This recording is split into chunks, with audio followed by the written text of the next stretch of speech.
Сергеевич Пушкин, к Чаадаеву. Любви, надежды, тихой славы недолго нежил нас обман. Исчезли юные забавы, как сон, как утренний туман. Но в нас горит еще желание, под гнетом власти роковой, нетерпеливой душой отчизны внемлем призывание. Мы ждем с томлением упования минуты вольности святой, как ждет любовник молодой минуты верного свидания.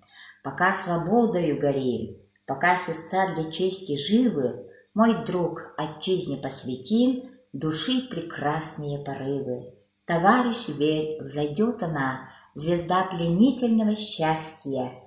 Россия вспрянет ото сна, и на обломках самовластия напишут наши имена.